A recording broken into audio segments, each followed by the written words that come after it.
On a random Thursday night, the newest hood banger made its debut on my Facebook page.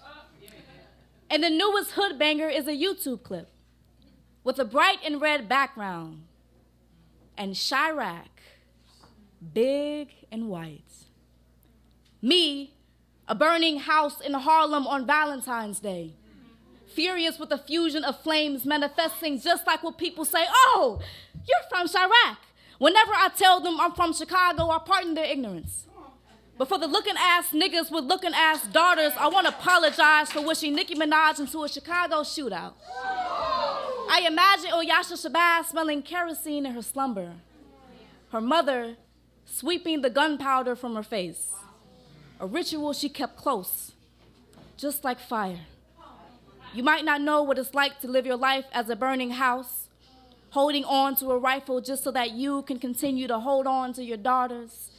How we in Chicago die to pass our time. How a mother with a lump in throat as dense as an overcrowded cemetery. It's sad. A hi-hat points at death and laughs. Miss Shabazz does not. Hadia does not anymore.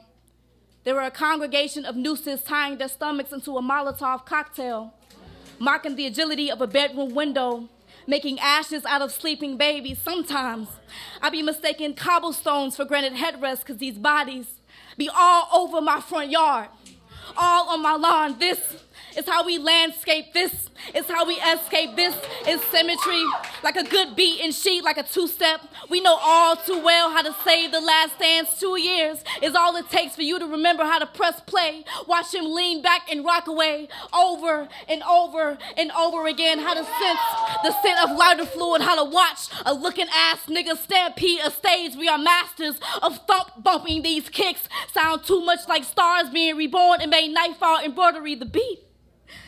Rang in my ear like a cluster of folded chairs shifting, like the Audubon floor was a Ouija board, and it still couldn't spell out the sense you make, and it couldn't find logic for glorifying babies, killing babies. You think it's funny, like you don't know the sound of Harlem detonating an unworthy memorial and how we feel about people who attack sleeping babies, people who attack my ancestors every day. I pray my brother doesn't fall in love with the sky one day. He might decide to go back. I thought you knew better. Thought your dignity held more weight than piles of dead children. Thought your sympathy would prevent you from teaching us how to praise dance in the bullet shell. You think it's funny. But Oyasha doesn't laugh, doesn't wish your verses char into gunpowder. So she doesn't shove her father's burning house down your throat so that you can swallow your words. I'll tell everyone in here, when y'all see Onika, tell her come see me.